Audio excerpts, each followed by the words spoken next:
As it says right at the beginning of the film, some of what you may see might be true, because this is based very loosely on the fact. This is based very loosely on Wild West Outlaws Robert Leroy Parker, better known as Butch Cassidy, played by Newman, his partner Harry Longabout, the Sundance Kid, of course, played by Redford, who were on the run from a crack US posse after a string of train robberies. The pair team up with Sundance's lover, Etta Place, played by the exquisite Catherine Ross, flee to Bolivia, and are soon back in the robbery business.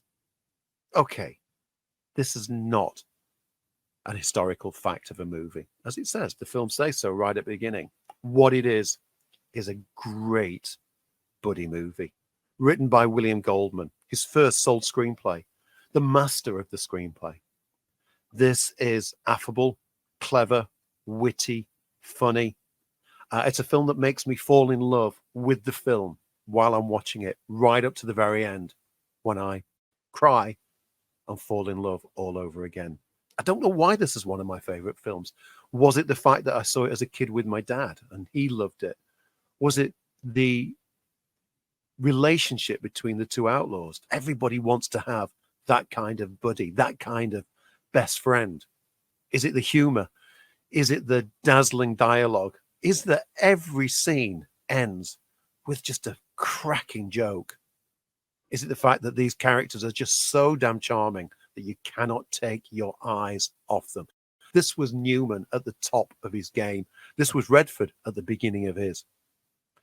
Great soundtrack by Burt Bacharach. Okay, a lot of people have said it's dated, but hey, the film came out in 1969, so it feels apt. There is nothing in this film that I can say lets me down. Every time I show it, it's like welcoming a bunch of friends over and sitting and enjoying the experience. I just hope, Andy, for you had that same experience.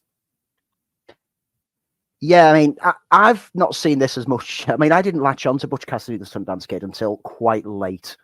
When I say quite late, I think the first time I actually watched this was less than 10 years ago.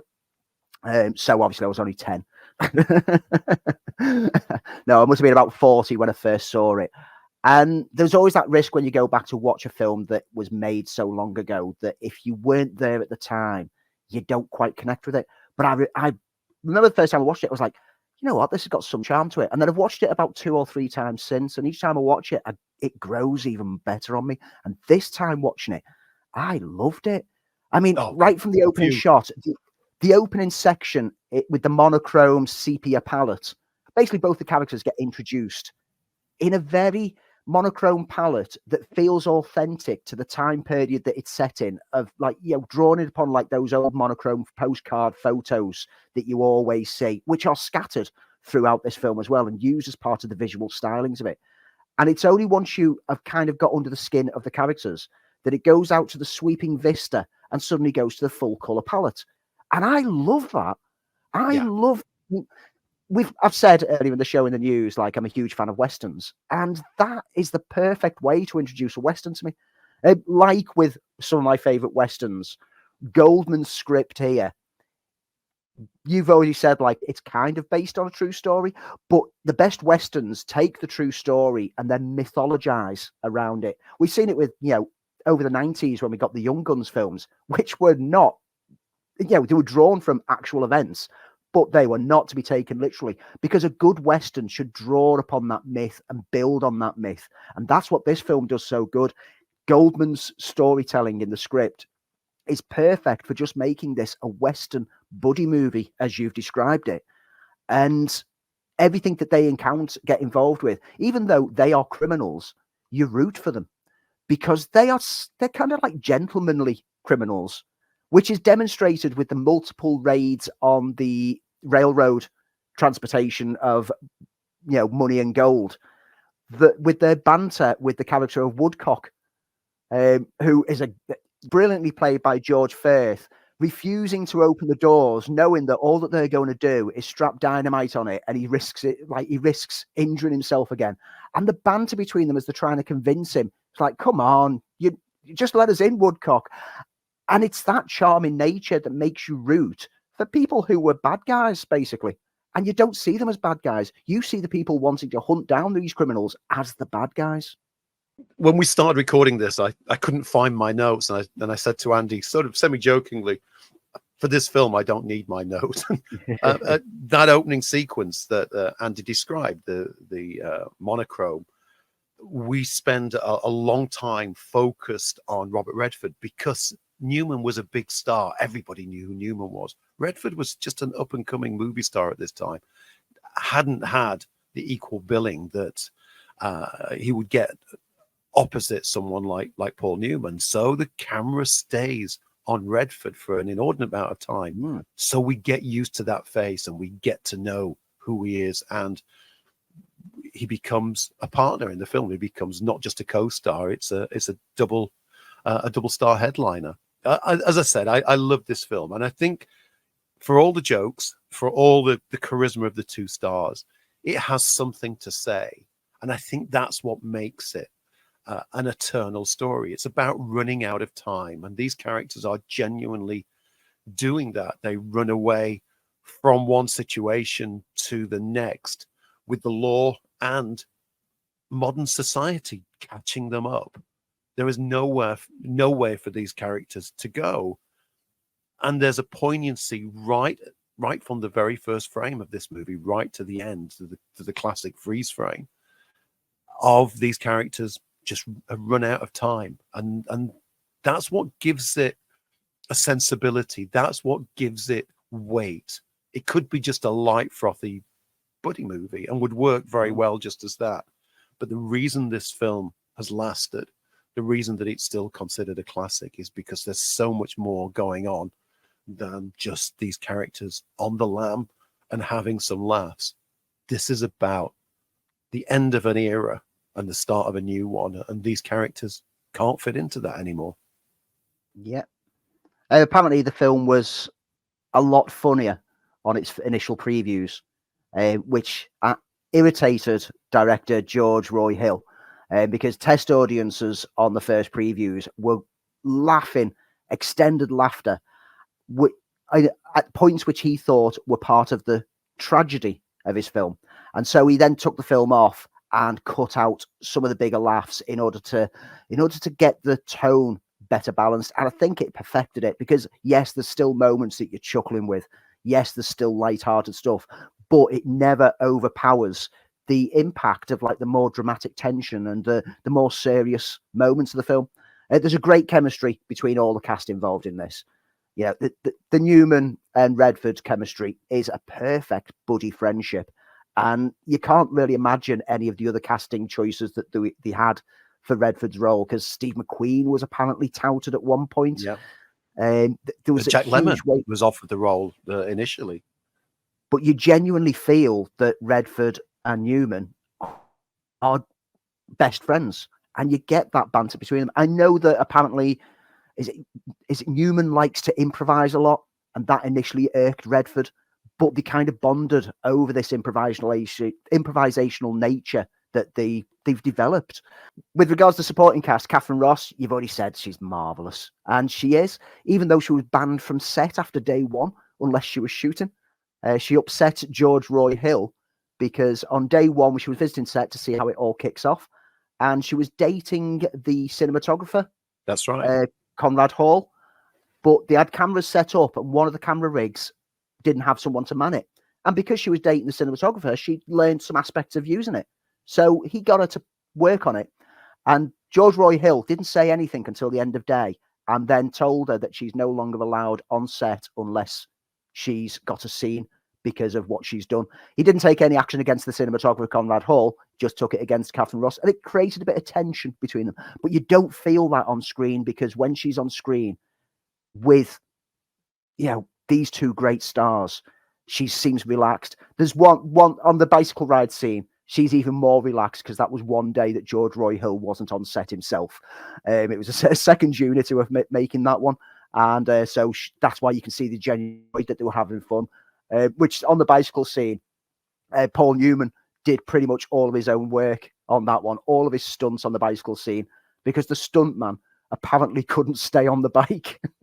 It is considered one of the classic scripts. William Goldman first came across the story of Butch Cassidy in the late 50s and researched it with the idea of initially writing a novel, but then started to write screenplays. And Goldman says he wrote a story as an original screenplay because he didn't want to do the research to make it authentic.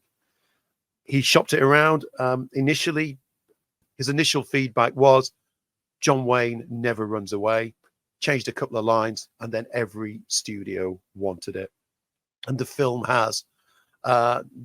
was a box office success, not necessarily originally a critical success, but the legacy of the film surpassed those original critics to become much loved. So much so that it is ranked number 73 in the AFI's 100 greatest films of all time, and selected by American Film Institute as the 7th greatest Western of all time.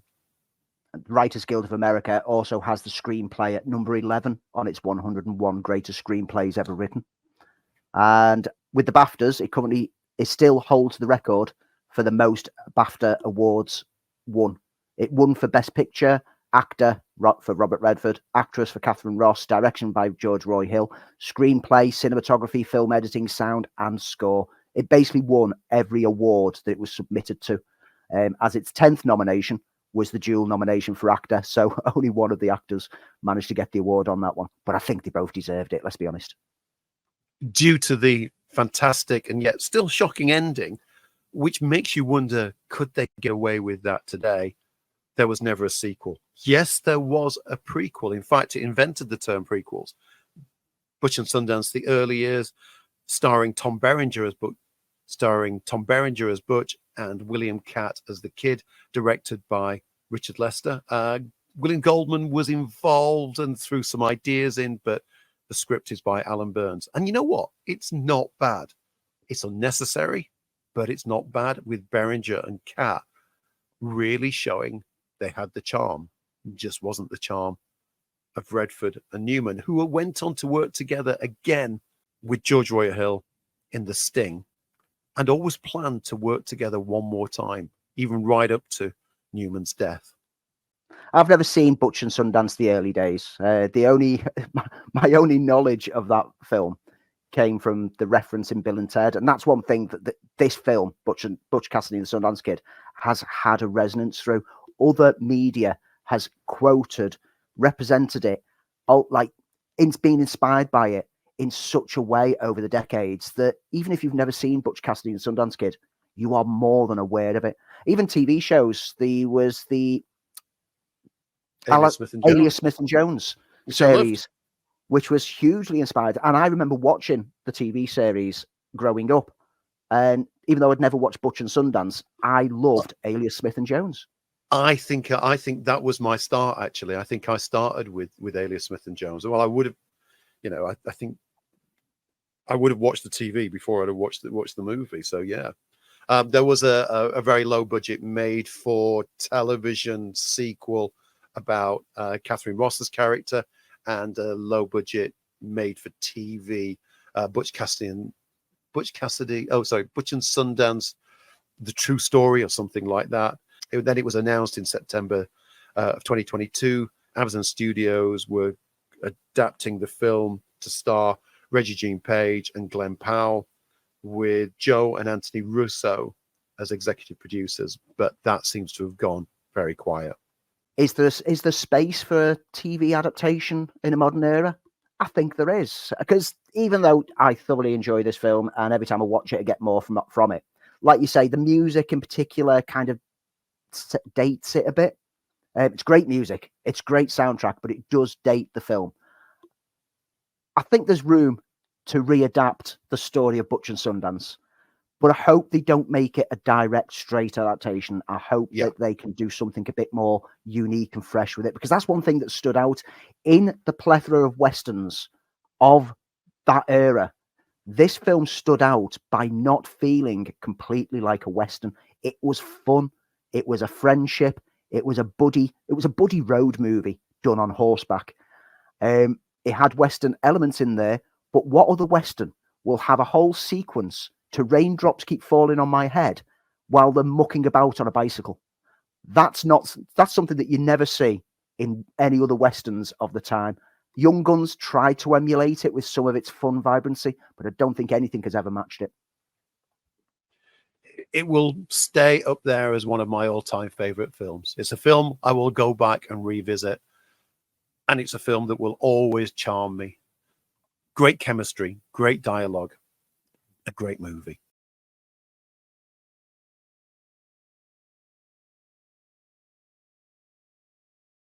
How do you talk about a film that became more than a film, became a worldwide cultural event, a phenomenon? People talked about Star Wars incessantly. If you weren't there back in the late 1970s, then you cannot understand the wave of excitement that it built to when it finally hit the British shores. It had already been released in the US, so there was a bit of a time lapse. Back in the day, that used to happen.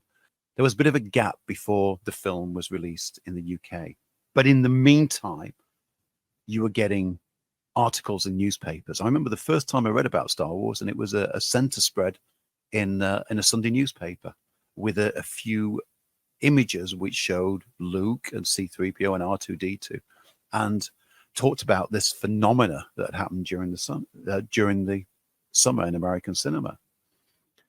We would buy the comic adaptations from Marvel. We would get the novels just to gen up anything and everything that suddenly became Star Wars. It was a cultural event, and it made Star Wars the highest grossing media franchise of all time. We're not going to be talking about the sequels. We're not going to be talking about the rest of the Star Wars output. We're going to be talking about, from a personal level, how Star Wars came into our lives from a galaxy far, far away. Andy, what was your first introduction to Star Wars? Well, call it New Hope if you must. But when I first saw it, it was Star Wars. It didn't have Episode 4 connected to it at all. That only got added in 1980 on its reissue, just before Empire Strikes Back came out the year later. But when it first came out, it was just Star Wars. And, I mean, I've mentioned this before, but it's my earliest clear childhood memory. I was aged 4 when it came out. Back end of 1977, we were staying with relatives over the Christmas periods, from Christmas to New Year. And like you say, there was all the hype through the year because it got released in the May the 25th, 1977 in the US. And back then you had to wait 6 months or more for things to make it over to these shores. So we already had the hype. We already had comic book adaptations of it were already released. We already had stuff up, like everything. It was everywhere, posters everywhere. At the age of 4, I wasn't aware of the comic books, etc. I didn't start reading comics until after this. So I wasn't completely caught up in the media of it, but I'd seen the trailers. And in particular, my mum had seen the TV spots, and my mum had seen the buzz that it was causing and all the newspaper articles on this big phenomenon that was coming from the States. And my mum, as I've said before, is a huge influence on me for taste in films, be it musicals, be it comedies, whatever. But she's a big sci-fi fan. I mean, she got me into Star Trek at an early age, and she wanted to see this. She insisted that we go to see this because she loves a bit of sci-fi adventure. And we got took when it got released on the West End of London at the back end of 1977. We went as a family to watch this, and it's my earliest childhood memory sitting in that screen and watching this unfold in front of me. Now, my memory isn't as perfect as knowing exactly what was happening at all times. I was 4 years old. You're still only like half in and out of all films, but all the key iconic moments stuck there. Right from that opening crawl, that was something. What's going on? I wasn't reading it. I was just like blown away by these words in space. To the Star Destroyer coming into view, the laser blasts belting out. Then I've got the memories of like Tatooine, Mos Eisley Cantina. I've got the strong memory as a 4-year-old going, oh, I'm being frightened by some of the inhabitants of Mos Eisley Cantina. The lightsaber swishing into view, that impacted on me at a 4-year-old age. And the fight between Obi-Wan and Darth Vader, the look of the Death Star, and the most vivid element is that last 15 minutes or so of the trench run attack on the Death Star. That was stuck in my mind from the age of 4 in almost perfected glory. So much so that I was using my building blocks at home afterwards to build a trench run to fly aircraft down, because I had that whole thing in my head and I was obsessed. From that, my love of not only Star Wars, not only like, you know, action adventure, but my love of cinema was opened up, because I was blown away at the age of 4 by a visual spectacle with amazing sound. And it was only coming through, I think the cinema that we saw it in was only a mono cinema. Right. I remember seeing it in, it was stereo, because I think it was one of the first times that I remember how good sound could be when you would hear laser blasts starting in the left-hand side of the cinema and shooting across to the right-hand side of the cinema. And it was the first time that sound became important, because a lot of the movies then had been mono. And I always remember the Dolby opener to Star Wars as well. I mean, for me, it was something that I just absorbed. I was always a genre fan, as I've said earlier. I mean, it wasn't my introduction to cinema, but I was always into sci-fi. I'd been a massive Star Trek fan, a Doctor Who fan, and this was the film that just called on me to become part of an audience. It was just perfect. It was everything I wanted in a space movie. It was the day that it opened, and my school always finished an hour before the other school. So me and a friend got on the bus, and we got to the cinema for a tea time release, and we made it in just before the huge queues started. I mean, people were queuing around the block. Yes, folks, people used to queue around the block for a movie release, and we got in, and it was the now defunct Gaumont cinema, which was a beautiful screen, huge screen, and we got there and we were blown away, so much so that I think I went the next week, and I think in its initial run I saw it about 4 or 5 times. I could quote the film off by heart. I already knew the story had been completely spoiled because I'd read the novelization, which came out almost a year before The Adventures of Luke Skywalker, which is, well, it's credited to George Lucas, was ghostwritten by Alan Dean Foster. I'd read the Marvel Comics adaptation. Every magazine suddenly appeared, like Starlog or Starburst, and I would get them. There were magazines that just appeared for one issue that just had Star Wars, because they know that some kid in Sheffield would go out and buy it, and that was me. And I would hoard everything. I would engulf every magazine that had Star Wars in it. I was completely obsessed. Now, it wasn't my introduction to cinema, but what it did is it created a relationship with cinema, because this film was made for me. I'm pretty certain that it wasn't the first film that I got took to the cinema for, because, like I've said previously, my mum used to take us every few weeks to go and see something.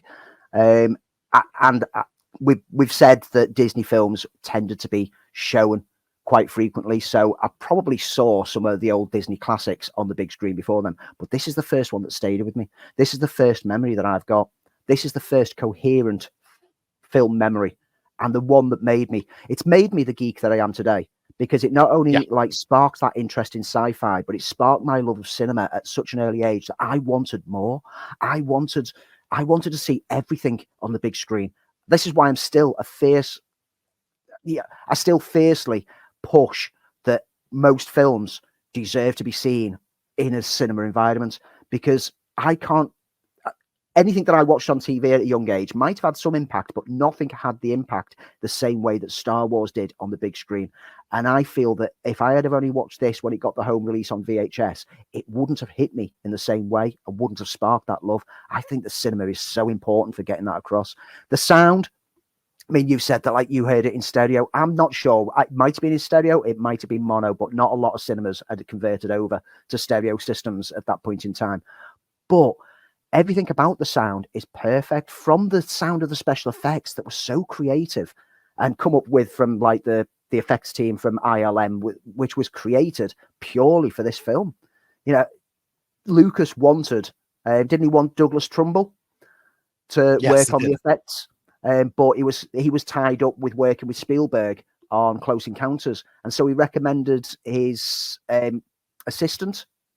Oh, what was it? John Dykstra. Assistant's name? Yeah, John Dykstra, who then partnered with Lucas, and they set up their own effects studio, Industrial Light and Magic, which that's one legacy of Star Wars that ILM started just as this cheap way to cobble things together and make spaceships, etc., and create sounds. And it's not only the sounds of the effects work that works, but it's that score. And that score still, as a kid, that was always in my head.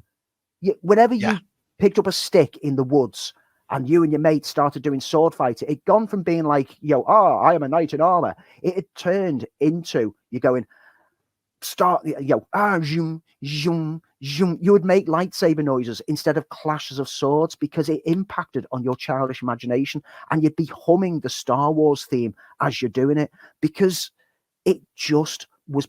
It was a perfect way to tell a story that's been told many times before. It's the hero's journey. It's the basic hero's journey. Yeah, but Lucas says as much that he studied Joseph Campbell for the telling of this story. A lot's been said about the creation of Star Wars, and you can find that elsewhere. I mean, what we do know is that in 1971, Lucas wanted to do a film adaptation of the Flash Gordon serials, but couldn't get the rights. So he began developing his own space opera. He directed American Graffiti in 1973, and that put him on the road to critical acclaim.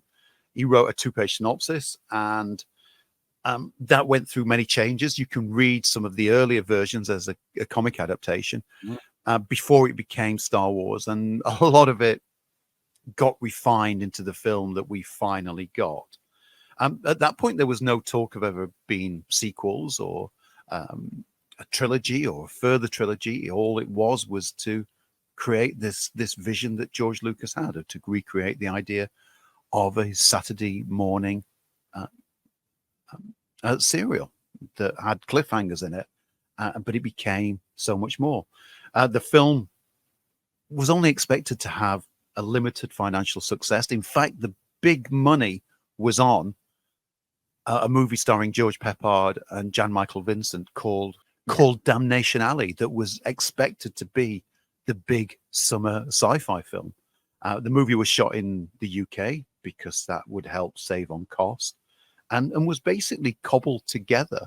If you've ever seen the fantastic documentary about the props of Star Wars, everything was cobbled together to create this very lived-in universe, and that's what made Star Wars different. This wasn't the gleaming future that we all thought the world was going to look like. This was a down and dirty existence that felt very, very real, even though it was in a galaxy far, far away a long time ago. But it helped make Star Wars relatable. There's some little bits of trivia that, even though we know the general stories and we know the general trivia, but there's some things that have pulled out that quite a few people are maybe not aware of. And the awkward cell block intercom exchange with Harrison Ford, after they've blasted the cameras. Big laugh that got. Ford chose deliberately to not learn his lines for it and just made it read them just before they shot and then just threw into it to give it that awkwardness, to make it feel spontaneous. And it's perfect. You've got Luke's line of, "I can't see a thing in this helmet," which wasn't actually scripted. He thought that they'd stopped shooting, and he was literally just telling Harrison Ford that he can't see anything in that helmet. And that stayed in because it just seemed to work. And then you've got, everyone knows the stormtrooper who bumps his head. You know what? I missed that for many years until somebody pointed it out. And once you see it, you can't not see it. We know that, with the casting, I mean, Lucas kind of wanted a load of new faces. He didn't want any big face to take over the film, and he was reluctant to have Harrison Ford involved because he was known from American Graffiti and other projects at the time. But because he'd worked with Lucas before, he used Harrison Ford to test other actors for roles. So he'd always be the person reading lines to them. And it turned out that he just went, actually, Harrison's perfect at this. And that's why he got cast. He then put in two very prominent British thespians, Peter Cushing, the great Peter Cushing, and the great Alec Guinness. And the general reporting is that Alec Guinness hated his time on the film. He hated the film. He had disdain for it. But there's been other reports that have kind of said that that's not entirely true. Lucas has said that Guinness was more upset that his character get killed off, and that's what turned him against it. But there have been reports that he's remarked in interviews. Guinness was an admirer of Lucas's previous movie, American Graffiti, which is why he signed on. And the narrative compelled him to read the whole script through to the end, in spite of not liking the dialogue. And he wasn't a fan of science fiction, but he was well interested in being involved in this hero's journey story. And he remarked that he found the film staggering as spectacle and technically brilliant, exciting, very noisy, and warm-hearted. The battle scenes at the end go on for 5 minutes too long, and some of the dialogue is excruciating, and much of it is lost in noise, but it remains a vivid experience. So I think it's important that this whole reporting that Guinness hated the film needs to be taken into context, that he didn't hate it. It wasn't his cup of tea, but he appreciates everything about it, and he understands the impact it had.